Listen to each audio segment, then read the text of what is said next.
400e numéro du journal de bord. Bonjour Jean-Marie Le Pen. Bonjour. Bonjour Claire. Bonjour Claire. On fêtera ça au 401e, je crois. Oui, parce que nous sommes ici un peu dans un décor un peu convenu, mais pour faire une fête un petit peu plus amicale pour le 401e anniversaire, qui sera la prochaine série, la prochaine centaine en quelque sorte, n'est-ce pas ? Eh bien, nous ferons ça sans doute soit chez moi, soit à Montretout, avec un certain nombre d'amis qui ont participé aux émissions précédentes. Très bien, 23 députés européens frontistes, tous assis ensemble pour cette session. Jean-Marie Le Pen, ça fait quand même du bien ? Écoutez, c'est une oasis dans un grand désert, enfin, ou en tous les cas l'œil du cyclone, parce que nous sommes en effet dans une tempête politique qu'il ne faut pas nier et qui est importante. Mais vous savez, moi je suis un marin breton, alors j'ai l'habitude des tempêtes, je sais qu'elles sont passagères, elles peuvent être très violentes. Alors ici, Jean-Marie Le Pen au Parlement européen, le Parlement européen discute notamment du traitement des passeurs de migrants et revoit ses positions militaires, notamment les attaques militaires qu'il souhaitait faire face aux passeurs. Oui, je dois dire que la solution proposée pour résoudre le problème de l'immigration déferlante qui vient d'Afrique et d'Asie, à travers la Méditerranée notamment, a quelque chose de mirobolant. Que les nations modernes en soient à prévoir de détruire les bateaux libyens sur la côte par des actions militaires, alors qu'ils ont été incapables de prévoir les conséquences de la révolution démographique qui en 100 ans portait la population mondiale de 1 à 7 milliards d'habitants et qui nous réserve pour les jours, pour les semaines, les mois et les années qui viennent des perspectives absolument terrifiantes, on peut le dire, de submersion de l'Europe, considérée par eux comme une espèce de bateau de sauvetage, alors que nous sommes déjà nous-mêmes le radeau de la Méduse. Nous avons de l'eau jusqu'aux aisselles déjà. Par conséquent, s'il arrive des dizaines, des centaines ou des millions d'immigrants supplémentaires, eh bien l'Europe sombrera sous le poids de cette immigration. Alors une question, Claire. Que fait-on de ces migrants justement qui ont embarqué sur ces rafios ? Que fait-on ? Il faut d'abord les dissuader de venir. Parce que l'Europe, pour eux, est une espèce d'Eldorado. Il faut que nous ayons le courage dans nos États, ayant recouvré leur autonomie, et je dirais même leur souveraineté. C'est-à-dire qu'on ne passe pas d'un pays à un autre librement. Il faut que nous ayons des frontières. Il faut que nous ayons une politique d'une fermeté égale à celle du gouvernement autrichien qui dit « Si vous venez ici, vous n'aurez aucun droit, sachez-le, vous n'aurez pas de droit aux hôpitaux, ni aux écoles pour vos enfants, ni aux soins, rien. » En Australie, chez les Australiens. Les Australiens oui, ont de façon extrêmement nette signifié que les gens qui viendraient sans leur consentement sur leur territoire seraient renvoyés dans des îles qu'ils ont louées d'ailleurs, dans des camps, mais ne seraient jamais acceptés sur le territoire australien. Et donc nous devons faire la même chose, sous peine de nous voir submergés. Il faut que les gens sachent que l'Europe n'est plus une destination de sauvegarde pour eux, au contraire, qu'ils risquent d'être entraînés dans son désastre général. Et ça, il faut avoir le courage de le faire au lieu de faire des propositions ridicules comme celle qui consisterait à couler les bateaux de pêche des malheureux, les pêcheurs libyens, sous le prétexte que certains bateaux servent à traverser la Méditerranée. Il faudrait d'abord que les Italiennes commencent par ne pas les ramener à Lampedusa.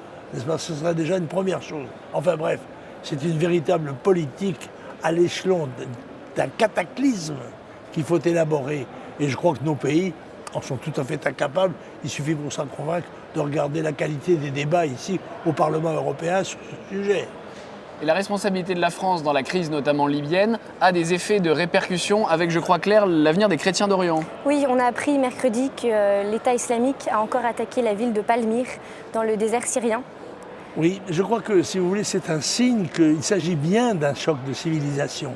Certains le nient et prétendent seulement réduire ça à des problèmes sociaux et démographiques. En fait, on voit bien dans la destruction des lieux, des grands lieux culturels qui ne sont pas toujours occidentaux, ils sont orientaux en l'occurrence, mais de tous les signes qui sont des signes de civilisation, eh bien les Daesh, l'armée musulmane d'assaut, en quelque sorte, veut tout détruire, et on envisage même qu'elle puisse détruire Palmyre, qui est une ville symbolique, en quelque sorte, de la civilisation orientale.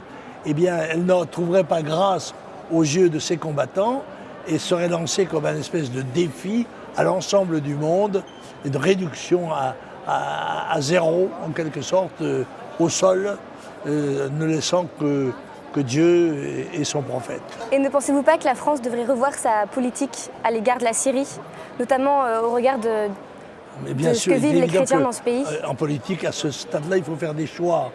Nous sommes le derrière entre deux chaises, ne sachant qui nous soutenons les démocrates syriens, nous voulons combattre Assad et en même temps combattre les islamistes. C'est ridicule.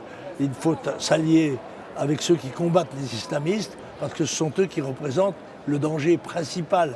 Mais il est vrai que nous avons pris, et le gouvernement de M. Sarkozy en Libye, des responsabilités écrasantes en chassant Kadhafi, qui était un dictateur, mais qui était, je dois dire, en réalité plus utile à son pays quand il était vivant qu'aujourd'hui, où c'est le chaos, l'anarchie généralisée et l'ouverture justement à tous ces migrants d'Afrique subsaharienne qui viennent et qui utilisent le territoire libyen comme tremplin vers l'Europe. Est-ce que la crise civilisationnelle touche aussi la France, notamment par la dernière réforme des collèges? On en parle beaucoup aujourd'hui, on critique beaucoup Najat Vallaud-Belkacem. Est-ce que Jean-Marie Le Pen, sur cette question-là aussi, vous critiquez farouchement? Il faudrait une émission entière, parce que le sujet est tellement important. Il s'agit de celui de l'acquisition des connaissances par les jeunes générations, et donc de leur transmission par des maîtres convenablement formés pour le faire, et dans une atmosphère de recueillement, de silence et de discipline qui permet de la concentration des élèves pour acquérir justement ces connaissances. Or, rien de tout ça, aucune de ces conditions n'est aujourd'hui réunie. C'est un véritable chaos et quelle que soit la réforme, elle n'aboutira pas, malheureusement. Jean-Marie Le Pen, vous avez des lectures à nous présenter. Ah mon Dieu, oui, j'en ai beaucoup. Et j'en avais une que j'ai réservée pour une fois suivante parce qu'elle est un peu plus ludique. Il s'agit d'un gros roman policier danois, parce qu'il n'y a pas que les Anglais et les Français et les Américains qui écrivent des romans policiers, il y a aussi les Scandinaves qui écrivent des romans et les Allemands des romans policiers d'une qualité intéressante. Donc j'en parlerai la prochaine fois. Mais là, aujourd'hui, j'ai réservé un pamphlet politique d'Ariane Chemin et Vanessa Schneider, dont la cible est bien connue, c'est M. Buisson. C'est le conseiller du président Sarkozy, conseiller très, très suivi, et qui l'a poussé, je crois, à venir un peu sur les brisées du Front National et de la droite nationale, ce qui a fait son premier succès, n'est-ce pas, et n'a pas empêché son échec tout de même. Ça s'appelle Le Mauvais Génie. C'est un livre qui est passionnant à lire, même si on ne partage pas absolument toutes ces affirmations. Le nom des Républicains, par exemple, l'UMP qui change le nom, son nom en Les Républicains? Je crois que c'est la 7e fois qu'ils changent de nom. Bon. C'est qu'ils ne doivent pas être très fiers de ceux qu'ils avaient avant. Mais ça, c'est toujours la même camelote, derrière des emballages différents. Il ne faut pas se tromper. Bon, les gens ne s'y tromperont pas d'ailleurs.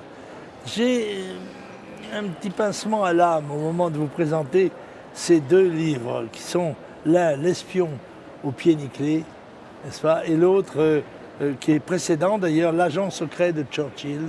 Ce sont des livres de Bob Maloubier. Bob Maloubier vient de mourir. Et j'ai été lui rendre visite 8 jours avant sa mort. Et il avait souhaité que je lui donne des extraits de mes mémoires. Et il termine, je crois d'ailleurs, il me semble, un de ces dédicaces par ces mots qui sont pour moi très émouvants. Il dit pour moi, les jours filent comme l'éclair. Réponds-moi et apporte-moi ton ouvrage. Merci. Il voulait regarder ce que j'avais fait et il est mort. Il avait un cancer du pancréas et 8 jours après, il était mort. Bob Maloubier, c'est OSS, c'est 007. C'est un aventurier extraordinaire, c'est le créateur des nageurs de combat un véritable héros, mais vivant héroïquement, d'une façon très naturelle. C'est une véritable aventure. C'est un Bob Maloubier et quelques autres comme lui, comme Jean-Claude, tous les gens qui l'ont entouré. Jean-Claude Brouillet qui a fait l'avion du Blanc, vous savez, des défricheurs de l'Afrique, etc. Ces Français, qui font vivre la France à très peu nombreux, et qui sont notre honneur en quelque sorte. Et l'enterrement de Bob Maloubier aux Invalides, il y avait, on peut dire, toute la piscine, quoi. Il y avait 1200 personnes qui étaient là, de quoi réjouir les photographes des services secrets alliés ou ennemis. Oui. Parce que tous les amis de Bob étaient là. Bob, c'était un morceau de notre cœur qui est parti. Hélas, c'est beaucoup le cas. Quand on a un certain âge, on s'aperçoit qu'il y a beaucoup de gens qui s'en sont allés. Jean-Marie Le Pen, à très bientôt. À bientôt.